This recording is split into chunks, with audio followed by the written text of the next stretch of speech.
দেৰগাঁৱৰ খঙিয়া গাঁৱৰ অতুল হাজৰিকা কৰ্কট ৰোগত আক্ৰান্ত চিকিৎসা কৰি সৰ্বশান্ত হৈ যুৱকজনৰ পৰিয়াল এখন ই-ৰিক্সা চলাই পৰিয়াল পোহপাল দি আছিল অতুল হাজৰিকাই কিন্তু জটিল ৰোগত আক্ৰান্ত হৈ এতিয়া শয্যাগত হৈ আছে যুৱকজন সেয়েহে মুখ্যমন্ত্ৰী তথা সহৃদয়বান লোকৰ সহায়ৰ ভিক্ষা কৰিছে অতুল হাজৰিকাৰ লগতে পৰিয়ালৰ লোকে কোনো হৃদয়বান লোকে state bank of India account number 3268350680 IFSC SBI N 002048 সহায় কৰিবলৈ পৰিয়ালৰ লোকে এতিয়া অনুৰোধ জনোৱা দেখা পোৱা গৈছে। এই সম্পৰ্কে কওকচোন। মোৰ নাম অতুল হাজৰিকা, খঙিয়া গাঁৱত ঘৰ, দেৰগাঁও।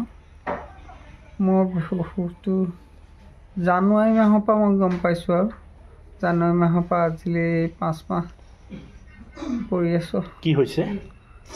খাদ্যনলীত কেঞ্চাৰ হৈছে। খাদ্যনলীত কেঞ্চাৰ। মুখ্যমন্ত্ৰী মহোদয়কে আনি কৰি বিধায়ক মহোদয়ক আপুনি কি সহায় বিচাৰিব? মুখ্যমন্ত্ৰী মহোদয় আৰু বিধায়ক মহোদয় সকলো ওচৰত কৰজোৰা মই আশু আৰোগ্যৰ কাৰণে তেখেতসকলে যাতে উন্নত চিকিৎসা দিয়ে আৰু পৰিয়ালটো চলিবৰ কাৰণে মোক কিবা এটা উপায় প্ৰদান কৰে সেয়ে বিচাৰিম। মোৰ একেটাই কম তেখেতক মানে ভাল চিকিৎসা দি পেলাই অকণমান সোনকালে সুস্থ কৰি উঠাই যাতে। কেতিয়াৰ পৰা হৈ আছে অসুখ?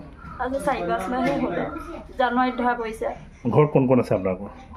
তেখেত আছে আৰু মই ল'ৰা ছোৱালী আহা। সৰু ল'ৰা এটা আছে? 2 বছৰীয়া ল'ৰা এটা। কেনেকৈ চলে আপোনালোক এতিয়া? এতিয়া মানে যোনে তোনে দিয়ে, ৰাইজেও কিবা এটা দিয়ে, গাঁৱৰ ৰাইজে আমাক তেনেকৈ চলি আছোঁ। মানে ধৰক চলাবলৈ তেওঁ সেয়া হেৰিয়ে বেমাৰতে পৰি গ'ল, এতিয়া চলাব কোনে ন, তেওঁ ট্ৰিটমেণ্ট কৰিবলৈতো লাগিব, সেইকাৰণে সেইখন বিকি পেলাই সেয়া পইচাই তেওঁ ট্ৰিটমেণ্ট কৰি আছোঁ আৰু। এতিয়া কিমান ভাল হৈছে নে কিবা? ভাল মানে কেমো লৈ আছে, এতিয়া আকৌ চিটি স্কেন কৰিলেহে ধৰা পৰিব কিমান ভাল হৈছে কিমান ধৰক নাই হোৱা। মই হাত কৰি মুখ্যমন্ত্ৰী ডাঙৰীয়াক অনুৰোধ জনাইছোঁ তেওঁক যাতে মানে সোনকালে সুস্থ কৰি ৰাখে, তেওঁ চাই আৰু যাতে কিবা সহায় সাহাৰ্য যি কৰে আৰু তেওঁহে জানে। দেউতাকে কি ক'বা? সোনকালে ভাল হয় আৰু মুখ্যমন্ত্ৰী ডাঙৰীয়াই যাতে দেউতাক সহায় কৰে। দেৰগাঁৱৰ পৰা ভূপেন শইকীয়াৰ ৰিপৰ্ট, এনি ভাৰত 24।